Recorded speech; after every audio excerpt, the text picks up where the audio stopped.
अस्सलाम वालेकुम। एक नए वीलॉग में आपको खुश आमदीद कहते हैं। उम्मीद है आप जहां भी होंगे खैरियत से होंगे। आईएमएफ के साथ पाकिस्तान का मुआहदा आपको पता है कि हो गया है, और उसके बाद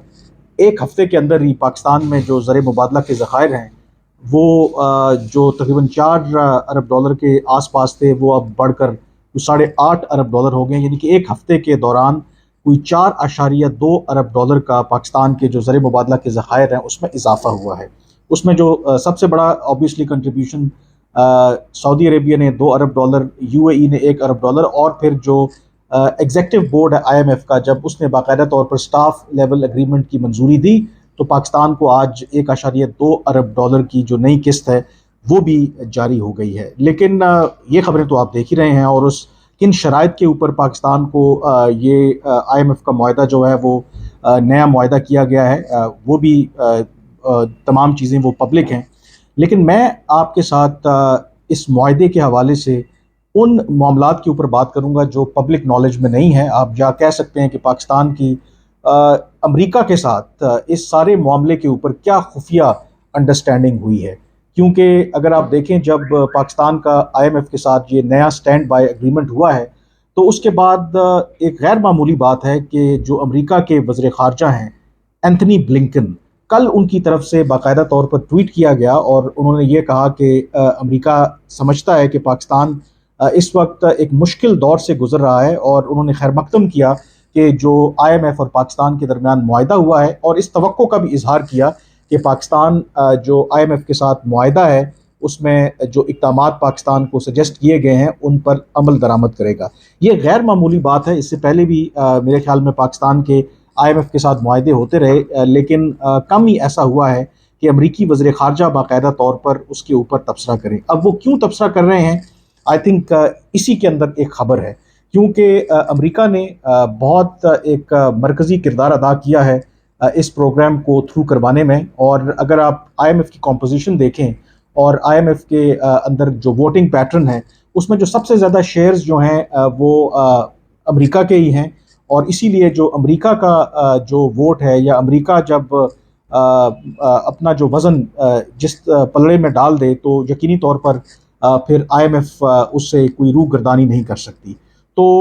अमेरिका ने यकीनी तौर पर एक अहम किरदार अदा किया है ये जो आईएमएफ की डील थ्रू हुई है। अब ये किन शराइत के ऊपर ये डील हुई है, ये आपके लिए खबर है कि अमेरिका को पाकिस्तान ने क्या ज़मानत दी है। तो ख़बर नाजरीन आपके लिए ये है कि अमेरिका ने पाकिस्तान से ये ज़मानत मांगी थी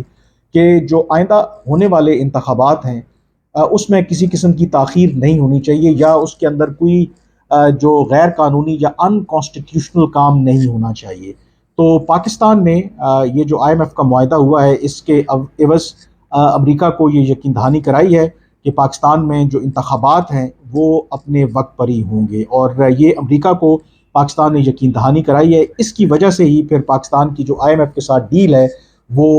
थ्रू हुई है। अब इसके अंदर जो इम्पॉर्टेंट पहलू है जो मैंने आपसे कहा कि पाकिस्तान ने अमेरिका को ये यकीन दहानी कराई है कि इंतखाबात जो हैं वो वक्त पर होने चाहिए, उसकी वजह ये है कि जो मेरी भी ज़राए से बात हुई है कि अमेरिका का एक कंसिडर्ड व्यू है कि वो नहीं चाहेंगे कि पाकिस्तान के अंदर इंतखाबात जो हैं वो किसी भी किस्म की ताख़ीर का शिकार हों, या जो मौजूदा डेमोक्रेटिक प्रोसेस है उसके अंदर किसी भी तरह का डिले हो। और उनकी ख्वाहिश है कि जब पाकिस्तान की जो मौजूदा गवर्नमेंट है, जो कौमी असम्बली है, अपनी मुद्दत पूरी कर ले और फिर आइन के मुताबिक जो हैं वो इंतखाबात हो जाने चाहिए। तो ये एक बहुत बड़ा अमेरिका का ये कंसर्न था, और उसकी वजह से पाकिस्तान ने ये ज़मानत दी है अमेरिका को कि इंतखाबात जो हैं वो वक्त पर ही होंगे, जिसकी वजह से फिर अमेरिका ने कोशिश करके मेक श्योर किया कि पाकिस्तान का जो आईएमएफ के साथ ये मुआहदा है वो हो जाए। अब इसके साथ जो आई थिंक ये एक और इंडिकेशन अगर आप देखें कि जैसे ही पाकिस्तान का आईएमएफ के साथ मुआहदा हुआ है तो कल अगर आप देखें तो वज़ीर-ए-आज़म शहबाज शरीफ की तरफ से बाकायदा तौर पर ये ऑफिशियली कंफर्म कर दिया गया है कि जो मौजूदा गवर्नमेंट है, जब उनकी मुद्दत अगस्त के तकरीबन वस्त में ख़त्म होगी तो वो जो इक़्तिदार है वो निगरान हुकूमत को हैंड ओवर कर देंगे। और ये आईएमएफ मुआहदे के बाद शहबाज शरीफ की तरफ से ये बयान जारी हुआ है, और ये बयान जो जारी शहबाज शरीफ की तरफ से हुआ है ये भी अमेरिका के साथ जो पाकिस्तान ने एक अंडरस्टैंडिंग की है, उनको ज़मानत दी है,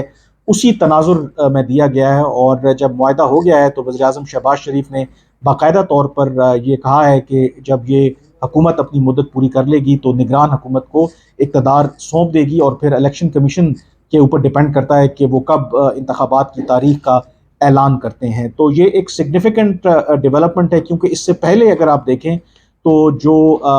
حکومت ہے وہ کوئی واضح پوزیشن نہیں لے رہی تھی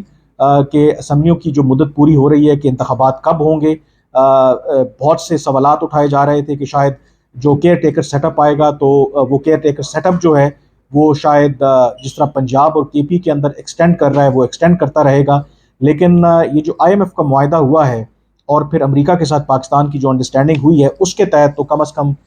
یہ پاکستان کی حکومت اور پاکستان کے جو فیصلہ ساز ہیں انہوں نے ضرور یہ امریکہ کو یقین دہانی کرائی ہے کہ پاکستان میں جو انتخابات ہیں اس میں کسی قسم کی تاخیر نہیں ہوگی، یا کوئی بھی ایسا کام نہیں ہوگا کہ جو موجودہ ڈیموکریٹک پروسیس ہے وہ کسی بھی طرح سے ڈی ریل ہو۔ تو اب یہ دیکھنے والی بات ہے کہ اس پر کتنا عمل درآمد ہوتا ہے، اور اس کا ہرگز یہ مطلب نہیں ہے کہ شاید کچھ لوگ سمجھیں گے کہ امریکہ یا جو مغربی طاقتیں ہیں وہ عمران خان کو سپورٹ کر رہی ہیں۔ وہ اس سے زیادہ، آپ کو پتہ ہے کہ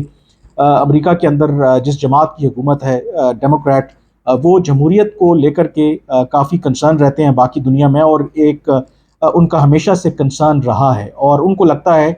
کہ اگر پاکستان میں کسی بھی طرح کا جو ڈیموکریٹک پروسیس ہے اس میں ہرڈل آتی ہے، انتخابات وقت پر نہیں ہوتے، تو یقینی طور پر اس کے کانسیکوینسز جو ہیں وہ پاکستان کے لیے ہو سکتے ہیں۔ تو اس وجہ سے امریکہ کی خواہش ہے کہ پاکستان میں جو بھی حکومت آئے، جس جماعت کی مرضی حکومت بنے، بٹ ایٹ لیسٹ جو ڈیموکریٹک پروسیس ہے وہ جاری رہنا چاہیے۔ تو یہ ایک سگنیفیکنٹ آئی تھنک ڈیولپمنٹ ہے، میں نے کہا آپ کے ساتھ شیئر کروں۔ دوسری ایک اور خبر آپ کے ساتھ شیئر کرتے ہیں، اور اس کا تعلق ہے جو آئی ایس آئی کے سابق سربراہ ہیں جنرل ریٹائرڈ فیض حمید۔ جی ہاں، ان کے بھائی بہت سے لوگ انہیں جانتے ہیں، جنرل نجف حمید۔ خبر یہ ہے کہ انہوں نے کل چکوال میلاد اللہ جو پولیس اسٹیشن ہے وہاں پہ ایک ایف آئی آر درج کروائی ہے کہ وہ کچھ عرصہ پہلے لاہور میں علاج کے لیے گئے تھے، اور جب وہ واپس آئے تو ان کے گھر میں جو دو ملازمین کام کرتے تھے وہ ان کے ہاں سے نقدی اور کچھ اور سامان چوری کر کے لے گئے ہیں۔ تو ان کا یہ کہنا تھا کہ وہ جب گھر واپس آئے اور اپنے جو الماری وغیرہ ہے وہاں پر جب ڈاکیومنٹس رکھنے گئے تو وہاں پر انہوں نے دیکھا کہ جو ان کے گھر میں کوئی 1.7 کروڑ روپے نقدی اور ایک آئی فون تھا 13 پرو وہ وہاں پہ موجود نہیں تھا۔ تو اس کے بعد انہوں نے اپنے جو فیملی ممبران ہیں اور باقی لوگ وہاں پہ جو موجود ہیں ان سے تحقیقات کرنے کے بعد ان کو اندازہ ہوا کہ جو دو ملازمین ان کے ہاں بہت عرصے سے کام کرتے تھے وہ غائب تھے، اور ان پر انہوں نے الزام عائد کیا ہے کہ وہ 1.7 کروڑ روپے اور جو ان کا ایک آئی فون ہے وہ لے کر غائب ہو گئے ہیں۔ اور اس سلسلے میں انہوں نے جو چکوال میں ایک ایف آئی آر درج کروائی ہے کہ ان لوگوں کے خلاف کارروائی کی جائے۔ یہ ایک انٹرسٹنگ میرے خیال میں نے کہا ایک چھوٹی سی خبر تھی، وہ بھی آپ کے ساتھ شیئر کریں۔ اب دیکھتے ہیں کہ پولیس کس طرح کی کارروائی کرتی ہے، کیونکہ جب general Faiz Hamid I S I کے سربراہ تھے تو اس وقت یہ کہا جاتا تھا کہ جو نجف حمید ہیں کیونکہ وہ پٹواری تھے، بعد میں انہوں نے ریزائن کر دیا یا ان کو ان کے عہدے سے ہٹا دیا گیا، تو ایک لحاظ سے وہ چکوال کے ڈی فیکٹو ایڈمنسٹریٹر تھے، مطلب وہ ڈپٹی کمشنر ہو، چکوال کی جتنی انتظامیہ ہو وہ نجف حمید کے کہنے پر ہی چلتی تھی۔ لیکن ظاہر ہے کہ وقت وقت کی بات ہے، اب جو فیض حمید ہیں وہ آبویسلی آئی ایس آئی کے سربراہ نہیں رہے، اور جو ان کا خواب تھا کہ وہ آرمی چیف بننا چاہتے تھے وہ بھی نہیں بن سکے، تو پھر لوگ آپ کو پتہ ہے کہ اقتدار کو سلام کرتے ہیں، چڑھتے سورج کو سلام کرتے ہیں۔ تو جو آئی ایس آئی کے جب سربراہ تھے جنرل فیض حمید، جو نجف حمید کا اس وقت آپ کہہ سکتے ہیں کہ جو چکوال کے اندر جو شمشمہ تھا وہ تو اب شمشمہ نہیں ہے، ایف آئی آر درج ہوئی ہے۔ اب دیکھتے ہیں کہ کیا اس پر اس طریقے سے ہی انتظامیہ کارروائی کرتی ہے جس طریقے سے پہلے جو نجف حمید کے بظاہر یہ کہا جاتا ہے کہ زیر کنٹرول تھی وہاں کی جو پولیس ہو یا کمشنر یا ڈپٹی کمشنر کا آفس ہو، وہ انہی کے کہنے کے اوپر ہی چلتا تھا۔ لیکن اب دیکھتے ہیں کہ کیا سچویشن بنتی ہے۔ نیوردلیس یہ ایک انٹرسٹنگ سٹوری تھی تو سوچا آپ کے ساتھ شیئر کروں۔ تو آج کے ویلاگ سے اتنا ہی، مجھے اجازت دیجیے، اللہ حافظ۔